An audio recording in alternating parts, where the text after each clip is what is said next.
This is John chapter 6, verse 63. It is the spirit that quickeneth, the flesh profiteth nothing. The words that I speak unto you, they are spirit, and they are life. I'd like to say, Yahawah, Bahasham, Yahawashi, Bahasham, Kakadash, double honors to the apostles and the elders of the millstone. Peace and citations to the hopeful elect. Shalom. And Lord willing, I'll title this lesson, The Words of Yahawah, Bahasham, Yahawashi are life. So, I'm going to go into another precept right here. It says Luke chapter 10, verse 23. It says, and he turned him unto his disciples and said privately, blessed are the eyes which see the things that ye see. For I tell you that many prophets and kings have desired to see those things which ye see, and have not seen them, and to hear those things which ye hear, and have not heard them. Right? And here's that when it comes to the Most High, you read the scripture in the Amos chapter 3, verse 7, where it says that the Lord will do nothing but reveal his secret unto his servant the prophet.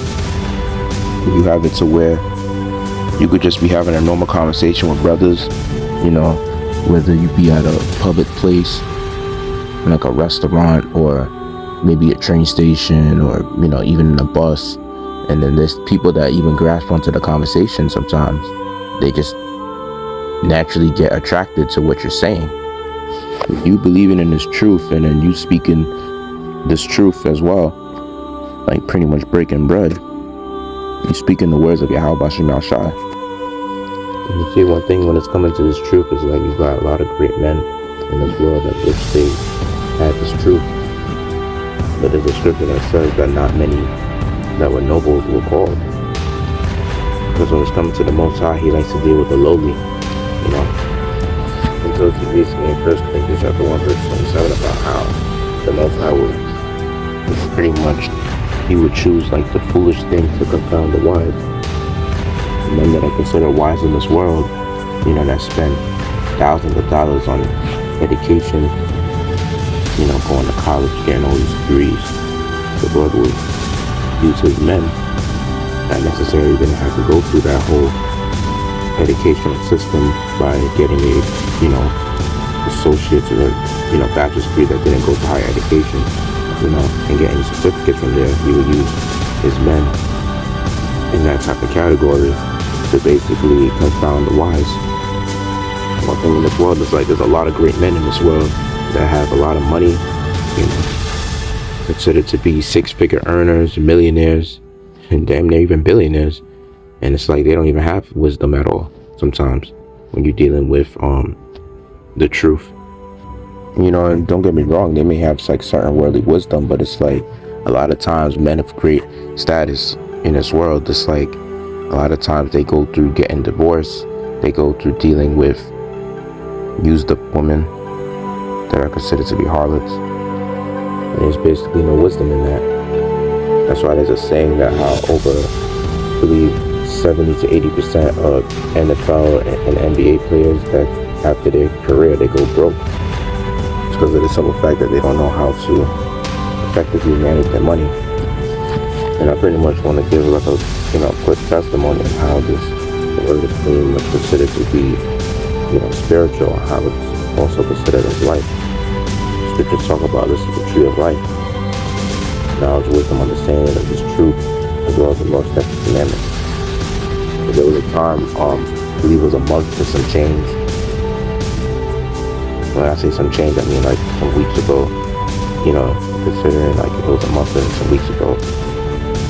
I was on a train with two brothers after coming from the main camp in New York, you know, where the apostles be teaching at in Manhattan, as well as the other brothers.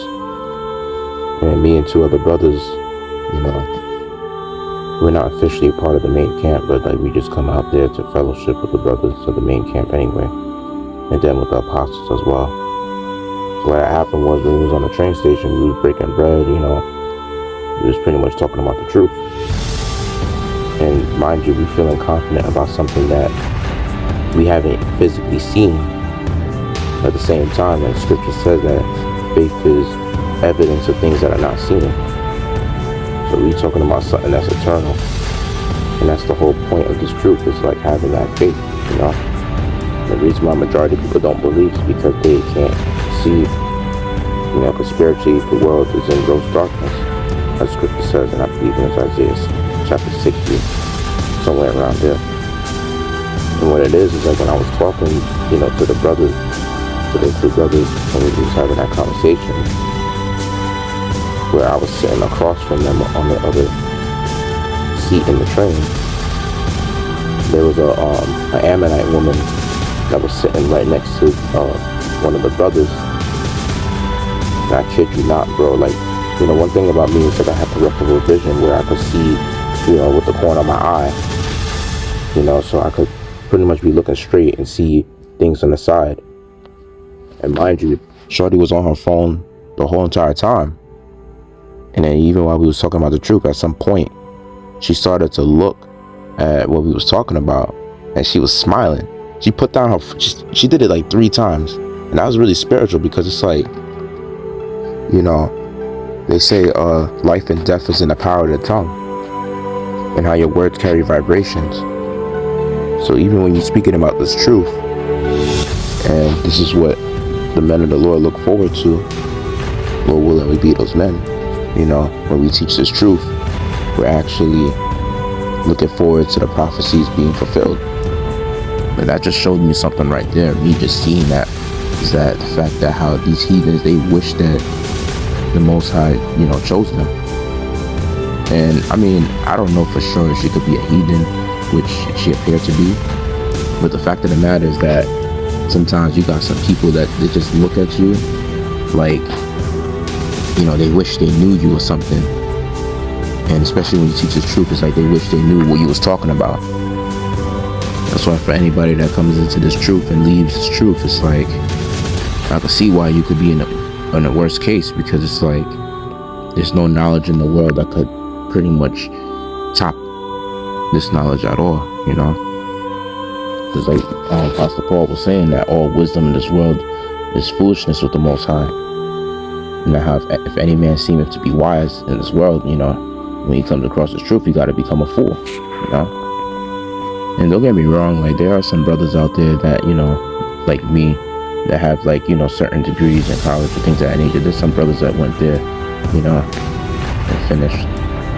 But the point I'm making is that how the Most High, when he gives you this truth, it's like, you know, you'll be looked at as like you're uneducated by the masses of people. And even then, it's like when you're teaching this word on the street corner, sometimes you got it to where there's some people that will stand by it and be willing to listen, which you'll find that out of all people that do that on average is heathens. And then if anything, sometimes you don't even know if there's jigs scattered amongst them that you listening to. And it's coming to majority of our people, they're foolish and they want to reject this truth. So, and also want to mention this precept. It says in Daniel chapter 1 verse 18, now at the end of the days that the king had said he should bring them. Well, in fact, let me start at verse 17. It says, as for these 4 children, Yahawah gave them knowledge and skill in all learning and wisdom, and Daniel had understanding in all visions and dreams. And pretty much Daniel was used by Nebuchadnezzar to interpret his dreams, you know. And it says, now at the end of the days that the king had said he should bring them in, and the prince of the eunuchs brought them in before Nebuchadnezzar, and the king communed with them, and among them all was found none like Daniel, Hananiah, Mishael, and Azariah. Therefore stood they before the king. And in all matters of wisdom and understanding that the king inquired of them, he found them 10 times better than all the magicians and astrologers that were in all his realm. And Daniel continued even unto the first year of King Cyrus. And that's proof right there that even the Lord's servants are way more knowledgeable and beneficial to learn from than learning from somebody who's skilled in sorcery, or basically anyone that's skilled in worldly or left-hand sided knowledge, you know. And that's just proof right there that the right hand is far greater than the left hand. Mind you, it said that Daniel and those other 3 men were 10 times better than all of King Nebuchadnezzar's magicians and astrologers that were in his realm. So that's heavy right there. And bring out, make this the last scripture. It says, Ecclesiastes, or the book of Sirach, chapter 11, verse 1. It says, wisdom lifted up the head of him that is of low degree, and maketh him to sit among great men. And even Daniel, in the time of King Nebuchadnezzar, he was amongst, Nebuchadnezzar. And Nebuchadnezzar was learning from Daniel. And that shows you right there that how even kings, they wish that they had seen what we've seen, and they wish they could understand what we understand, and it's true. Like Yahawashi told his disciples, it's given unto you to understand the mystery of the kingdom. Unto them it is not given. And who's he talking about? He's talking about 2/3 in these other nations, that it's not given to them to understand the truth. It's only given to the Lord's elect. But that's it on that. I'd like to say, call on Allah, Yahawah, Bahasham, Yasharahla, the Apostle, as the Lord's Peace, citation, Yasharahla.